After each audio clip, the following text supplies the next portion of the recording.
Okey. Okey. Ini adalah contoh data untuk teori faedah berbanding. Okey. Jadi kita lihat di sini, kita dapati negara C dan juga negara D mengeluarkan dua jenis barang, iaitu barang X dan barang Y. Dan kalau kita lihat dari segi data mentah di sini, negara C dia mengeluarkan 100 unit barang X dan 300 unit barang Y. Manakala D mengeluarkan 250 unit barang X dan 350 unit barang Y. Jadi kalau kita lihat di sini, kita dapati negara D mempunyai faedah mutlak ke atas dua-dua jenis barang tersebut. Sebab apa? Sebab kita lihat negara D mengeluarkan 250 unit barang X, lebih banyak daripada yang dikeluarkan oleh negara C. Negara C hanya mengeluarkan 100 unit barang X saja. Dan D juga mengeluarkan 350 unit barang Y berbanding negara C yang hanya mengeluarkan 300 unit saja. Jadi maksudnya di sini, teori faedah mutlak kita tak boleh gunalah dalam menganalisis ni. Maksudnya negara mana yang lebih baik dari segi pengkhususan pengeluaran. Jadi sekarang ni kita akan menggunakan satu teori, nama dia teori faedah ni, teori faedah berbanding, yang mana kita akan lihat dari segi kos lepas ataupun harga relatif. Okey, di sebelah kanan ni kita dapati kalau kita tengok di sebelah kanan tu, di lajur atas tu dia ada tulis kos lepas bagi satu X. Jadi apa maksudnya tu? Maksudnya negara C, kos lepas bagi satu unit barang X yang dikeluarkan, nilainya bersamaan dengan 3 unit barang Y. Begitu juga dengan kos lepas bagi satu Y, nilai dia adalah 0.3 unit barang X. Begitu juga dengan negara D, kos lepas bagi satu unit barang X 1.4 unit barang Y. Begitu juga dengan kos lepas bagi satu unit barang Y untuk negara D, iaitu 0.7 unit barang X. Jadi kalau kita lihat di sini, kita dapati di sini, maksudnya negara C dia mempunyai kos lepas yang rendah dalam pengeluaran barang apa? Dalam pengeluaran barang Y. Sebab apa? Sebab kita dapati di sini kos untuk mengeluarkan satu unit barang Y hanya melibatkan 0.3 unit barang X saja. Berbanding dengan negara D. Negara D kosnya adalah 0.7 unit barang X. Begitu juga dengan kos lepas barang X. Kalau kita tengok kos lepas barang X, siapa yang paling murah? Negara D lah. Negara D yang paling murah. Sebab apa? Sebab satu unit barang X kosnya hanya bersamaan dengan 1.4 unit barang Y. Berbanding dengan negara C. Negara C, dia punya kos dia satu unit barang X bersamaan dengan 3 unit barang Y. Dia contoh macam kita kata macam ni lah. Macam kita kata satu ekor lembu sama dengan 3 ekor kambing. Contoh negara C. Kalau kita nak mudah faham lah. Kalau macam negara D tu, satu ekor lembu tu X lah. Okey, satu ekor lembu tu sama dengan 1.4 kambing saja. 1.5 lebih kurang. 1.4 kambing. Susah lah kambing nak kena kerat dua ke apa lah. Kan? Jadi itu kita nak bagi mudah dari segi perbincangan kita lah. Jadi awak kena faham macam tu lah. Jadi dalam soalan ekonomi ni, kebanyakannya dia bagi contoh barang X, barang Y, barang A, barang B. Kan? Ikut kehendak soalan lah. Okey. Yang pentingnya di sini, sekarang ni cikgu nak tunjuk dari segi cara kiraan tu. Bagaimana cara kiraan, bagaimana kita dapat 3Y ni. Okey. Kita ambil pada data mentah ni. Contoh kita ambil data mentah ni. Contohnya kita kata C. Okey. Sekejap, cikgu tukar pen. Okey, untuk negara C, kita buat style ni sebuah lah. Kita buat macam analisis ni sebuah. Okey, kita ambil data tu. Okey, 100X dengan 300Y. Okey, 100X ni sebuah 300Y. Jadi kalau kita nak kira berapa unit barang X, dia punya kos lepas dia, 1 unit barang X bersamaan dengan 300 bagi 100. Kan, darab pindah sana jadi bahagi. Jadi oleh sebab itu 1x sama dengan, potonglah, kan, dapat 3y. Jadi sebab tu kita akan dapat untuk negara C ni, maksudnya 1 unit barang X yang dikeluarkan oleh negara C, kosnya bersamaan dengan 3 unit barang Y. Begitu juga dengan yang nilai kos lepas bagi 1y. Contohnya negara C, okay, kita ambil pula 300 y nisbah 100x. Jadi 1y sama dengan 100 bahagi 300x. Ya, potong 2 ni 1/3, maksudnya kita akan dapat 0.3x. Itu. Boleh faham tak? Senang kan calculation ni kan? Jadi ni cara kita nak kira kos lepas. Sebenarnya perkara ni pun kita dah bincang dia sikit secara asasnya dalam kelas dulu kan. Okey, jadi inilah cara dia. Okey, begitu juga dengan negara D. Okey. Boleh lah. Kan? Okey, sekarang ni cukup pada kita tunjuk pula negara D macam mana.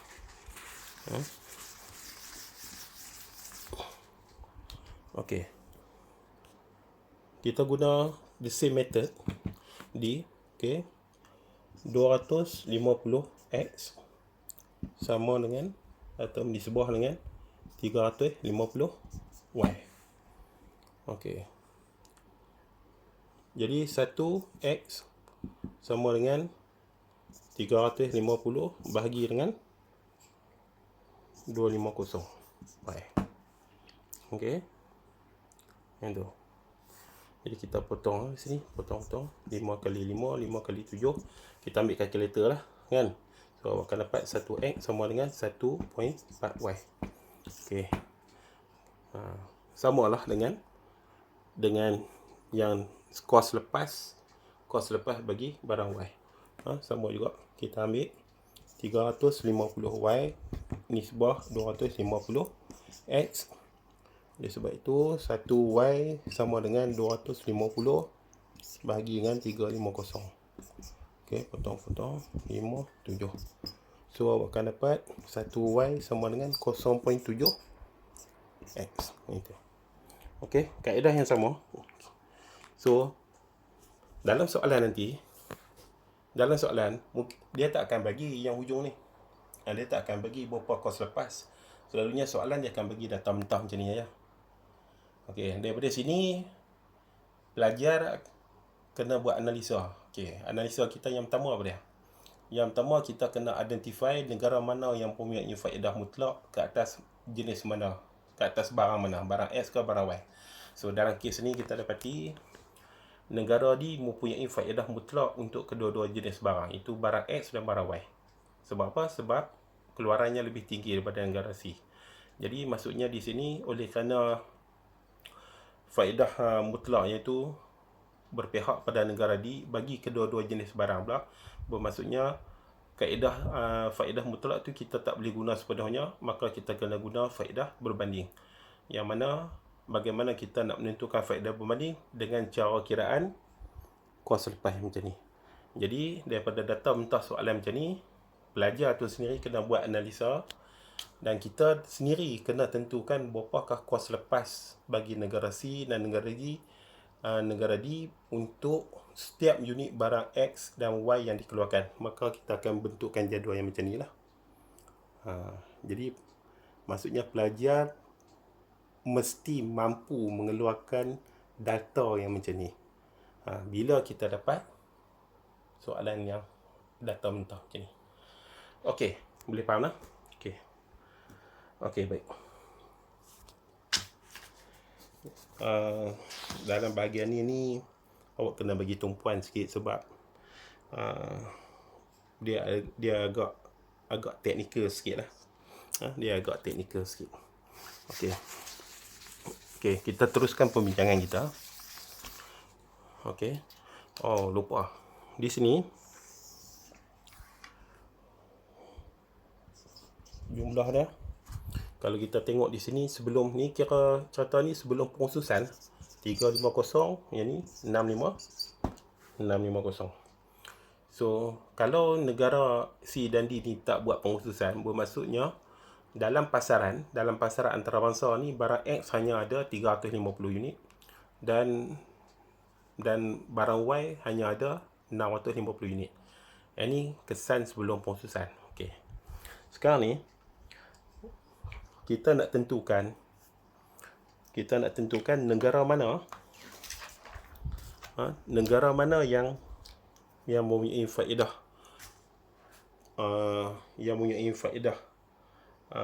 untuk mengeluarkan jenis mana, barang A, barang X ke barang Y. Okey. Jadi kalau kita tengok di sini, okey, mudah macam ni lah. Kita ambil barang X. Okey, negara C, negara D. Okey, sekarang ni berdasarkan data dan analisis yang kita dah buat, okey, kos lepas mana yang paling murah sekali untuk mengeluarkan barang X? Adakah negara C ataupun negara D? Kan? Kalau kita tengok di sini, kalau kita lihat di sini jadual ni, kita dapati, okey,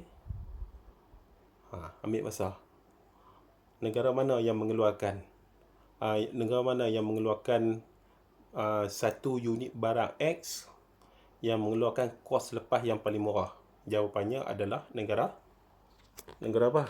Negara D lah. Sebab 1X dia sama dengan 1.4 unit saja, berbanding dengan negara C, 1X bersamaan dengan 3 unit barang Y. Maka negara D lah yang akan buat pengkhususan untuk mengeluarkan barang X. Okey, clear? Okey. Sekarang ni persoalannya sekarang, barang Y, siapa pula, negara mana pula yang akan buat pengkhususan? Kalau kita tengok barang Y, kalau kita tengok sekali limbah tu, kalau tak kira pun kita dah faham dah, kan?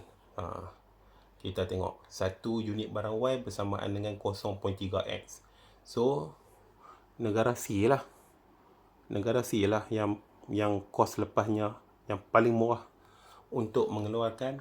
Kalau kita tengok sini, 1 unit barang Y bersamaan dengan 0.3 unit barang X saja. Berbanding dengan negara D, 1 unit Y kosnya adalah 0.7 unit.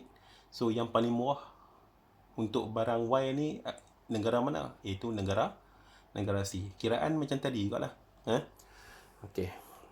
Sekarang ni bila kita tahu negara mana yang akan buat pengkhususan, okey, jadi kita tanda di data mentah ni. Yang pertama sekali awak kena buat jadual yang baru. Okey, jumlah dia awak padam. Okey, ni first step. Okey, kita balik pada basic. Jadi oleh kerana negara C dia akan mengeluarkan pengkhususan untuk barang Y. Jadi bila pengkhususan tu bermaksud semua faktor pengeluaran yang dikeluarkan untuk barang X ni semuanya berpindah untuk mengeluarkan barang Y lah. Jadi teorinya dia akan jadi 2 kali ganda. So sebelum ni kalau jadi 300, dia akan jadi 600. Itu. Sini akan jadi 600. Okey. Negara Y akan jadi 600 dan negara C negara C dia akan double pengeluaran barang Y. Okey, sebab dia pengkhususan di sini dan semua faktor pengeluaran di sini semua berpindah ke sini, maka negara C tak keluarkan dah barang X. Okey, dia tak akan keluarkan. Jadi pengkhususannya dia hanya mengeluarkan barang Y. Okey, sekarang ni untuk barang X pula. Okey, barang X pula negara mana yang pengkhususan? Kita tengok sini lah. Negara D lah, sebab dia punya kos dia 1.4Y. Okey, jadi maksudnya di sini negara D dia tak akan keluarkan langsung untuk barang Y. Dia akan jadi kosong. Itu. Bermaksud apa dia? Bermaksud semua faktor pengeluaran untuk sektor, untuk pengeluaran barang Y ni, semuanya berpindah masuk ke sini. Maka sini dia akan jadi 2 kali ganda. Okey.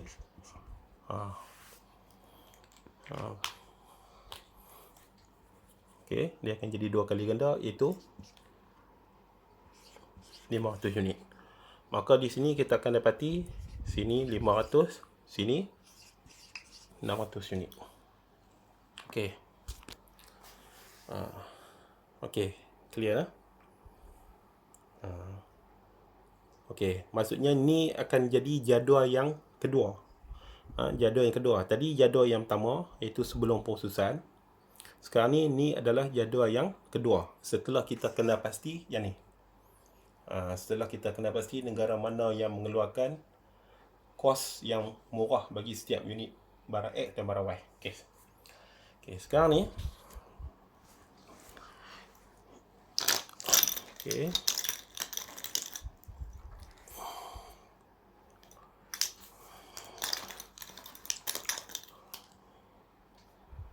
Okey, sekejap cikgu cari pen sekejap. Sorry. Okey.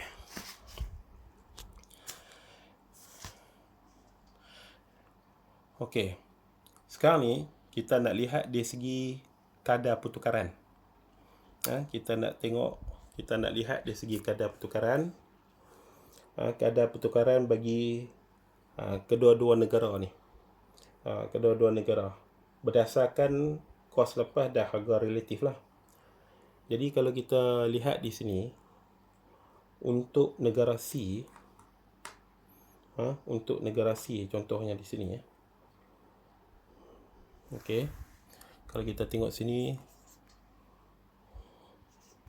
negara C, dia punya kadar tukaran dia adalah 1X sama dengan 3Y.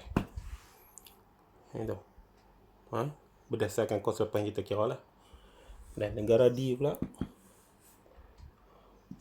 1X sama dengan 1.4Y. Okey, jadi negara ni, untuk negara C dan negara D ni, dia akan mencari satu kadar tukaran yang di tengah-tengah, yang reasonable lah. Jadi dia seolah-olah macam duduk dalam range antara, kalau untuk satu unit barang X ni, maksudnya dia range antara 1.4Y hingga 3.0Y. So dia akan cari tengah-tengah lah. So kita buat layan sini, katalah negara C dan negara D persetujui 2Y. Jadi bermaksud kadar tukaran yang baru, kadar pertukaran antarabangsa yang akan diterima pakai bagi negara C dan negara D ni adalah 1X sama dengan 2Y. So ni kadar tukaran yang kita akan guna. Okey, jelas lah. Maksudnya 2 tu di antara 1.4 dengan 3.0. Boleh faham lah. Kan? Kalau kita nak letak 1.5 pun tak kena juga, nak letak 2.9 tak kena juga.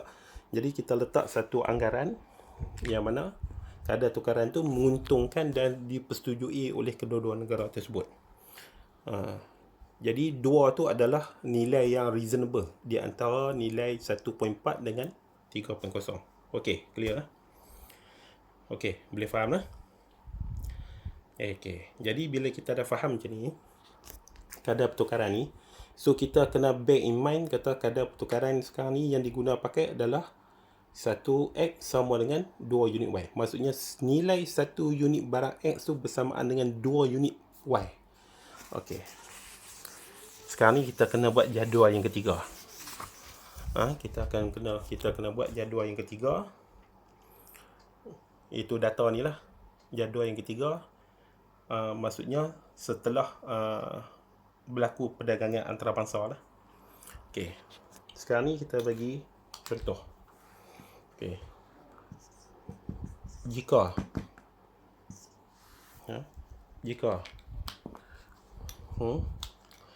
apa kita nak buat andaian. Okey. Katalah jika negara D ekspor. Jika negara D ekspor 150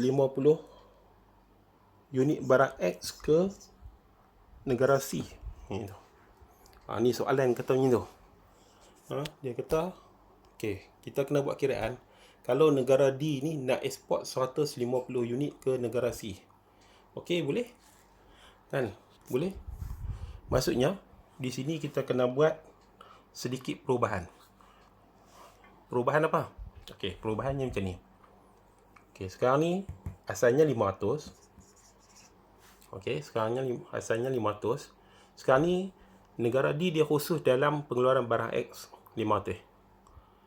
Soalan kata macam ni. Jadi negara D dia nak ekspor ke negara C ni dengan tujuan dia akan dapat barang X lah.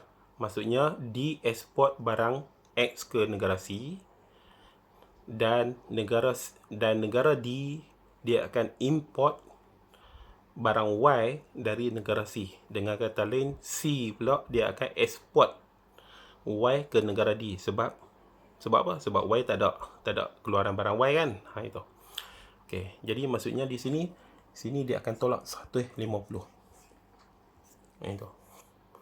Maka nilai dia bukan sini 500, dia akan jadi 350. Okey, boleh faham? Yang negara X pula asalnya kosong, dia akan tambah 150 lah. So sini akan jadi 150. Boleh faham? Okey. Boleh faham tak kat tu? Okey. Sekarang ni, oleh kerana kadar tukaran 1X sama dengan 2Y, oleh kerana nilai 1X tu bersamaan dengan 2Y, dan oleh kerana negara D ekspor 150 unit ke negara C, maka C, dengan kata lain C, dia akan ekspor sebanyak 300 lah ke negara D. So kat sini dia akan jadi 600 tolak 300. So sini akan tinggal 300. Okey. Okey. Dan Y pula asalnya kosong. Jadi kosong tambah 300. Sini akan jadi 300. Jadi boleh faham tak sini?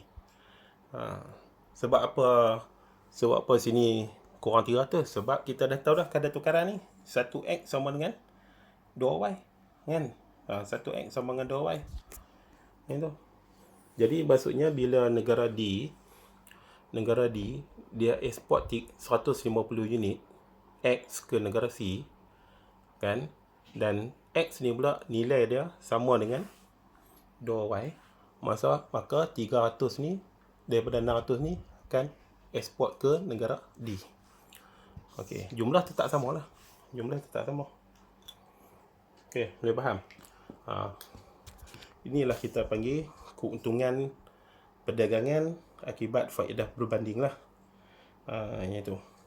Jadi maksudnya di sini keuntungan dia, apa kesan dia? Maksudnya perdagangan antarabangsa ni dia membolehkan rakyat sesebuah negara itu dapat menggunakan ataupun dapat menikmati lebih banyak barang-barang yang tertentu berbanding dengan sebelum ni lah. Sebelum perdagangan antarabangsa. So ini adalah perbincangan tajuk apa? Tajuk faedah berbanding. Okey, cikgu akan berhenti kat sini. Nanti kita akan sambung balik. Kita akan sambung balik untuk yang seterusnya. Sekian, terima kasih. Assalamualaikum.